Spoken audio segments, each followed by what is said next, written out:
بسم اللہ الرحمن الرحیم۔ سورہ بلد میں اللہ کہتے ہیں لا اقسم بہذا البلد وانت حل بہذا البلد ووالد وما ولد لقد خلقنا الانسان فی کبد۔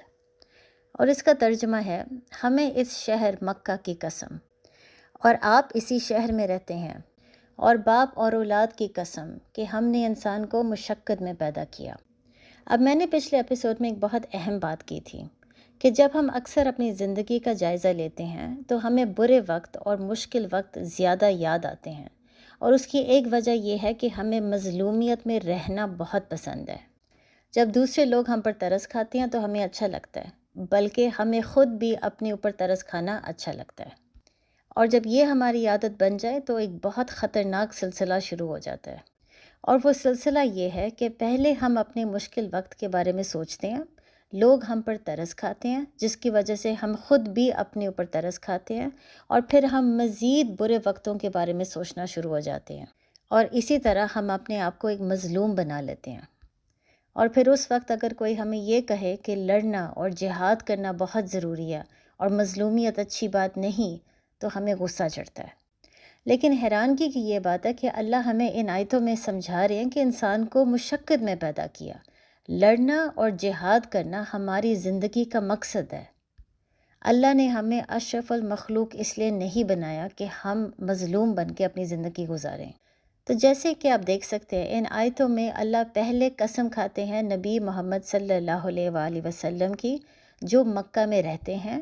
اور ساتھ ہی اللہ قسم کھاتے ہیں باپ اور اولاد کی،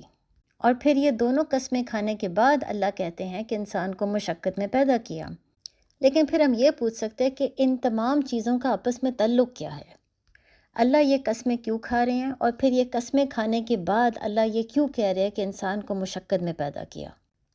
جب نبی محمد صلی اللہ علیہ وآلہ وسلم شروع کے 12 سال مکہ میں تھے تو ان کا زندگی کا ایک ہی مقصد تھا، وہ دن رات محنت اور جہاد کرتے تھے صرف یہ سوچ کے کہ وہ اپنے لوگوں کو جہنم کی آگ سے بچا لیں۔ جو لوگ ان کو بچپن سے جانتے تھے اور یہ بھی جانتے تھے کہ وہ صادق اور امین ہیں، انہی لوگوں نے نبی محمد صلی اللہ علیہ وآلہ وسلم کو جھٹلا دیا، لیکن اس کے باوجود محمد صلی اللہ علیہ وآلہ وسلم دن رات محنت کرتے تھے کہ وہ ان کو پیار اور محبت سے اسلام کی طرف لے آئیں۔ بلکہ ایک دفعہ ایسا بھی ہوا تھا کہ محمد صلی اللہ علیہ وآلہ وسلم کعبہ کے سامنے نماز پڑھے تھے، اور یہ بات ابو جہل کو بہت ناپسند تھی۔ اب اسی وقت ایک انسان تھا جس نے ایک اونٹ کو ذبح کیا تھا، تو اس وقت ابو جہل اور ان کے دوستوں نے یہ سوچا کہ جب نبی محمد صلی اللہ علیہ وآلہ وسلم سجدے میں جائیں گے تو وہ اس اونٹ کی انتڑیاں لے کے ان کے اوپر ڈال دیں گے، اور جب انہوں نے یہ کام کیا تو کچھ عرصے کے لیے نبی محمد صلی اللہ علیہ وآلہ وسلم سجدے میں رہے۔ وہ سن سکتے تھے کہ لوگ ان کے اوپر ہنس رہے ہیں، لیکن وہ کچھ کر نہیں سکتے تھے، اور وہ اسی طرح سجدے میں رہے جب تک ان کی بیٹی آئی ان کی مدد کرنے کے لیے۔ لیکن ان تمام چیزوں کے باوجود نبی محمد صلی اللہ علیہ وآلہ وسلم پھر بھی پیار سے، محبت سے اسلام کا پیغام دیتے رہے، بالکل ایسے ہی جیسے ایک باپ پوری زندگی اپنے بیٹے کو پیار سے اور محبت سے سمجھانے کی کوشش کرتا ہے، اس کی حفاظت کرتا ہے اور اس کو غلط کاموں سے بچانے کی پوری کوشش کرتا ہے، اور اگر وہ یہ بھی دیکھ لے کہ اس کی اولاد غلط راستے پہ ہے تو باپ پوری زندگی کوشش کرتا ہے اپنے بیٹے کو سیدھے راستے پہ لانے کی۔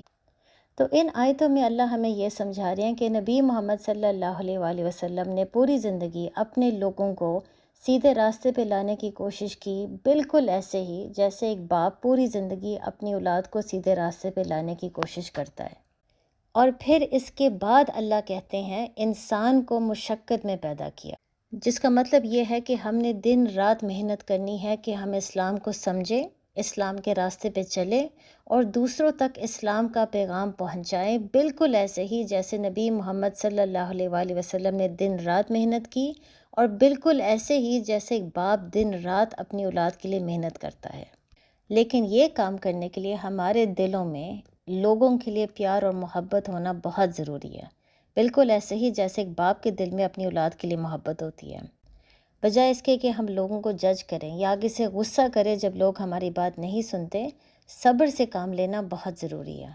اور ظاہر ہے کیونکہ یہ ایک زندگی بھر کا جہاد ہے، بیچ میں کئی ایسے موقع ہوں گے کہ ہم تھک جائیں گے، اس لیے کیونکہ لوگ ہماری بات نہیں سن رہے، اور اوپر سے ہماری زندگی کی مشکلات بھی ختم نہیں ہو رہے۔ تو اسی لیے جب اللہ کہتے ہیں کہ انسان کو مشقت میں پیدا کیا ہے، اللہ ہمیں سمجھا رہے ہیں کہ ہمارے اندر اتنی قوت، اتنی طاقت ہے کہ ہم یہ تمام چیزیں برداشت کر سکیں، اور اگر ہم تھک جائیں تو دوبارہ کھڑے ہو کے لڑنا سیکھیں۔ تو یاد رکھیں، اللہ نے ہمیں کسی مقصد کے لیے پیدا کیا ہے۔ ہمارے اندر اتنی قوت، اتنی ہمت ہے کہ ہم اسلام کو پھیلائیں پیار و محبت سے، اور ساتھ ساتھ اپنی مشکلات کا بھی سامنا کریں۔ اسی لیے تو ہم اشرف المخلوق ہیں۔ تو جب اللہ نے ہمیں اتنی ہمت دی ہے، مظلومیت میں رہ کر زندگی ضائع کرنے کا کیا فائدہ؟ السلام علیکم۔